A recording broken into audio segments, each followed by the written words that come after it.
Hello and welcome. Today we're talking about Elden Ring. I finally finished it. It took me 122 hours. It was an incredible 122 hours, though. And I don't really know how to talk about this game without spoilers. I'm going to try. We're definitely going to have a spoiler section. But the non spoiler review of Elden Ring is this game is huge, and you need to know that going in.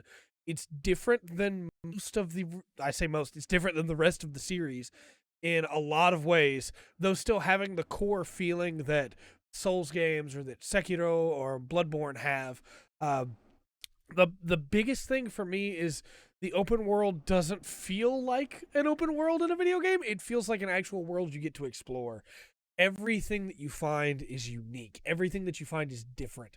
You may find a group of soldiers that are just, hey, here's more of this group of soldiers, but they're in a different formation with a different setup, a different number. This time there's a mage, or this time there's dogs, or this time there's bats, or, there's so much in this game that I don't really know how to talk about it, but I'm going to do my best.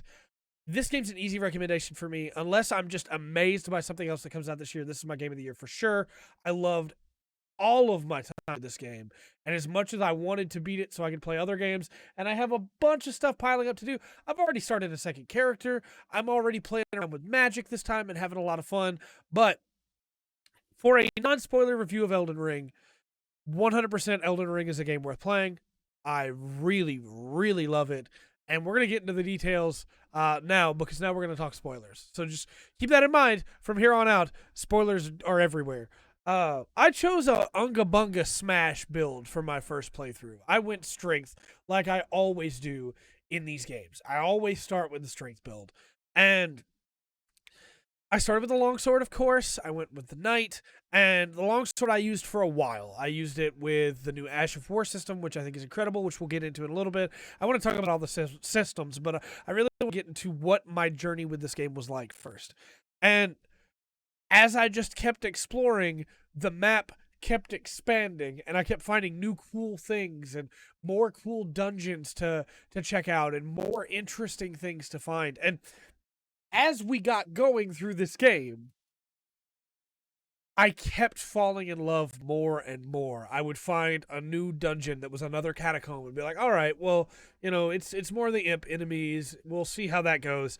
And, well, no, this time there's a fire trap, or this time there's an arrow trap, or this time there's an ogre enemy that's in here, or, and the blades falling from the ceiling. And every single dungeon felt different and unique, but also felt like instantly memorable. Like, I could go, and I did many times, going into those dungeons to try and find hidden walls after the fact, because I was like, well, maybe I remember a room in there that might have had a hidden wall. Let me run back down there and see.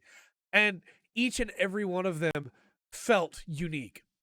However, I do kind of wish, and I should have done it, but I do kind of wish there was a indicator on the map after you clear a dungeon that it's been cleared.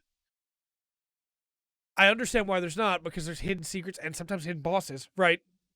But I should have been doing that myself, because there were times that I would go back to them going, okay, so I remember the dungeon with the boss I couldn't beat that I left. I remember the dungeon with the Crystallians in it that I couldn't beat, but I don't remember which one of these it was.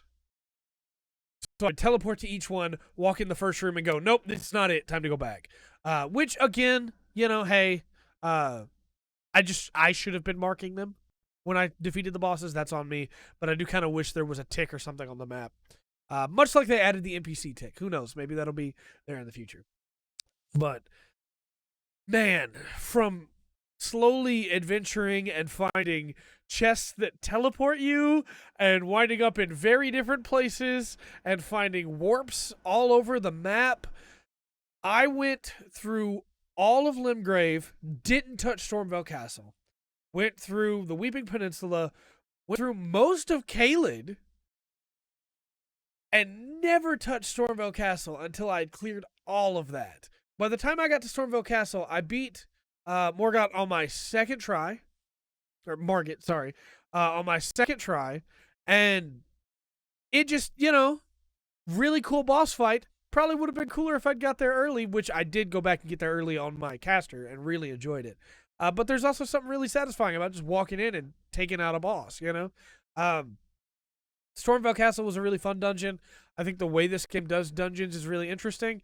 I like it, though I don't know if it's necessarily my favorite way to do it. I still kind of prefer the Demon Souls way and Dark Souls 1 way of, hey, you're in this legacy dungeon, as the community is taking to calling it, and there's all these shortcuts to get back, whereas some of them just don't have graces at all. I almost called them bonfires. One of them just doesn't have a grace at all in the whole thing, up until you get to the boss, which is, maybe could have used just one somewhere. But I like a lot about this game. There's not really any major complaints that I have. I think that the journey is what really sells this game, and the journey is different and unique, and I know there are things I didn't find. When I sat down to record this review, I remembered that I didn't finish all the paintings on my main character, and so I still have to go back and do that. But eventually, I found my true love for this game, which is the Rusted Anchor. And the Rusted Anchor is such a cool Unga Bunga smash strength weapon. I just walked through bosses, just slamming that anchor down, bashing them in the face. And for me, there are some bosses that were very difficult on a melee build, including the final one. But I really enjoyed the process of just systematically learning the moveset, taking the fight to them, and bashing them down, which is what I loved in Dark Souls 1. It really feels like this game incentivizes you to learn the movesets and use what tools you have available to you. The respecking being basically free after the second main boss is really, really cool. And when I got to bosses like Millennia, and hey, I struggled a lot on Millennia with my anchor build, but I respect and added in some incantations, and then I was able to take her down. I struggled a lot with Mulg, but I respect and added in a little bit more faith to get a couple more incantations and was able to take him down. And I struggled with the final boss a lot, but I eventually wound up switching weapons to the Godslayer sword for the Black Flame and was able to beat it down. And the game really incentivizes this. It really incentivizes, hey, you have so many tools at your disposal to be able to figure this out. Find what works for the boss. Go back out. If you can't beat this boss, go back out into the world and keep looking. Because maybe you'll find a thing you can mix into your wondrous physic that counters Mog's blood curse completely so that you can take him down. And I love it so much. Is it obtuse? Yes. There's not a lot of signposting. There's just enough signposting to be able to find through the main story. But you really need to scrape the map a little bit. You need to do some searching. And I think if you are willing to do that, it really rewards you for it. Sometimes you find something and there's just a single item there. Sometimes you find something and it's tied to a whole new quest line you didn't even expect to happen. There's so much in this game that it's almost impossible for me to just have a core standard review the way that I do. I can't just follow the progression because there is no set progression, right? You could go straight to Storm Castle and fight Margit and then go fight the Grafted, or you could go around Stormvale Castle and go into Liurnia and you could fight Renala first. You could go fight Radagon first. Or not Radagon, I guess. Radon. If I have one small complaint about this game, it's the names. George, why? Why are so many of the names similar? Why do we have Radagon and Rickard and Radon and Renala? And why? Give me some other consonants to start a name, man. Come on. Loretta and Latina and there's so many names that all start with the same letters. Its L's and R's are all over the place here.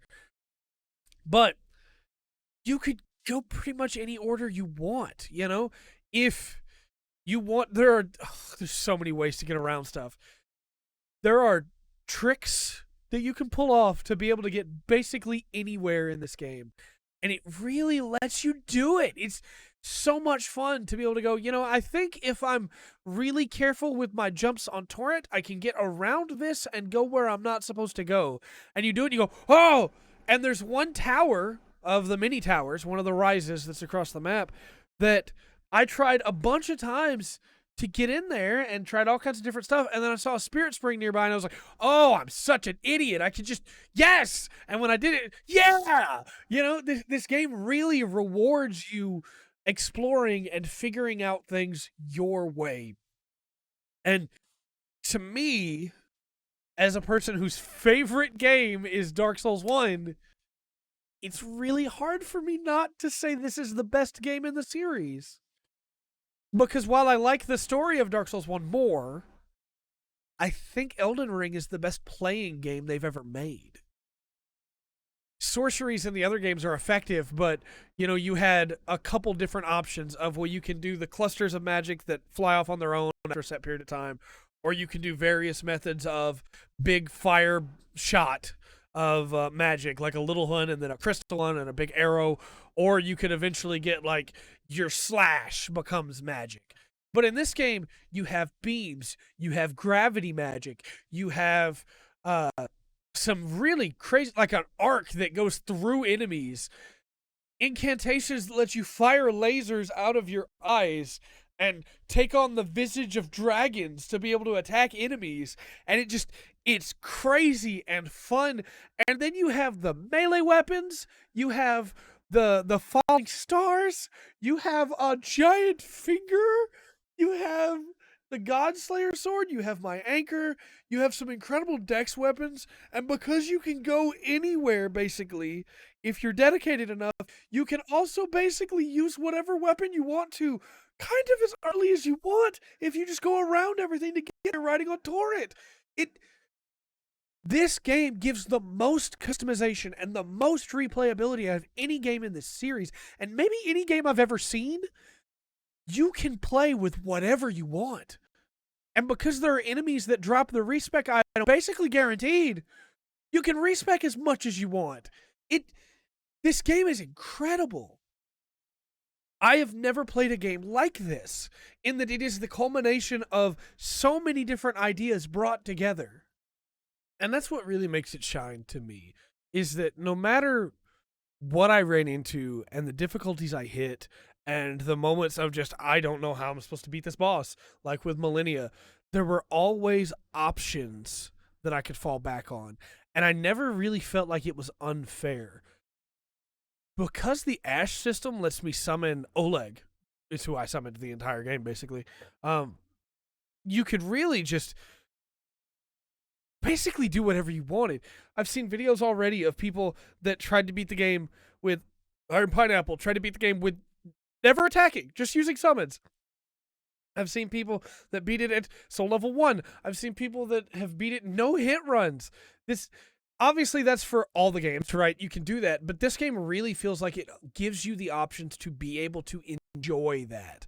It's not just, well, I need to not attack and try to use gravity to kill enemies. It's, well, here's some customization. Here's some options to be able to mess with it. And I used Oleg basically the entire game because I got him early from the Desiccated Tree boss and was like, hey, I want to use this guy. I want to take this guy with me through the entire game. And I did wind up using a different summon right at the end because I really liked the summon system. You're in the comments going, hey, you didn't beat the game because you used the summon system. What is wrong with you? It's in the game. Calm down. But if you don't want to use the summons, that's fine. I get it, you know? This game gives you the options, and I think that's what's really nice. You could choose to play without using the Wondrous Physic, even though it gives you a bunch of different options that can negate a lot of challenges in the game. You could try and beat it using just magic or just incantations and never swinging a weapon, and thus having to manage your FP a lot more. There's so much you can do challenge run-wise. There's so much you can do weapon run-wise, incantation runs. Maybe you just want to use dragon stuff all game. There's so much you can do. I guess if I had to come up with some complaints, I would say some of the bosses are reused a little much. But at the same time, that's been in the entire series. So, I don't know. Millennia's heal might be a little too strong with the fact that she heals even if you block. But it's doable. It's not that bad. I beat Radon before the nerf, though he's just recently gotten buffed again, so I don't know what that fight is like now. I think that fight at the start, those homing arrows could end the fight before you even really got the fight started, but I loved that fight. That fight was so much fun. I guess the final boss being 2-stage can be rough. You really have to work at it to be able to get that down, but it doesn't feel quite as bad as Genichiro into Ishin in Sekiro. To me, it feels a lot more manageable because Radagon, his moveset's pretty basic, and the Elden Beast is difficult, yeah.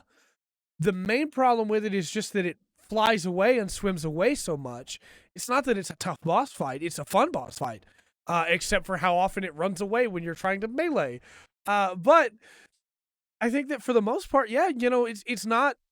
I don't really have any issues with this game. I see myself replaying it a lot over the years and doing challenge runs and trying to mess with things and see what I can do. I'm really looking forward to the modding scene and seeing what can get done there.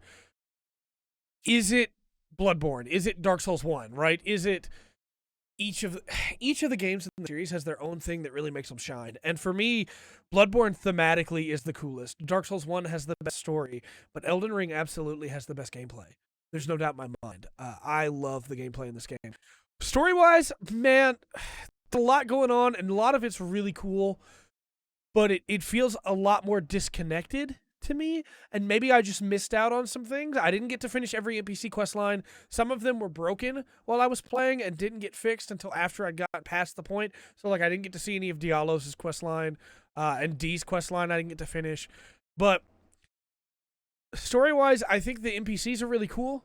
I think the stuff that you find out, especially right at the end, is really cool. And I wish there was a little bit more information given to the player. I'm thinking maybe DLC will fix that, or again, maybe I just missed a big clue. But it's not quite as cut and dry as Dark Souls 1 of, hey, Lord of Cinder and everything going on there. It's a little bit more, why did Marika do what she did? Why did all this happen? The first Elden Lord wasn't human? What? What is the Elden Ring? These things are not ever really explained. And again, that could be for DLC. It could just be because that's what they want. You're such a small piece of this world that you don't get to understand it all. I find that narratively a little unsatisfying.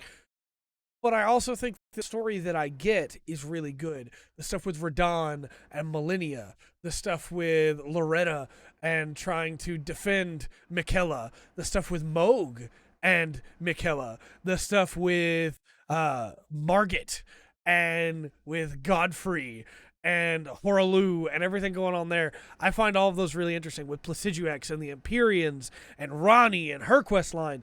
I find all that stuff really, really cool. Malekith and everything happening there. I just wish we got a little bit more information. Maybe I missed the right item description. I don't know. But to me, it feels a little disconnected. I think that... Oh, the stuff with Celia is so cool, too.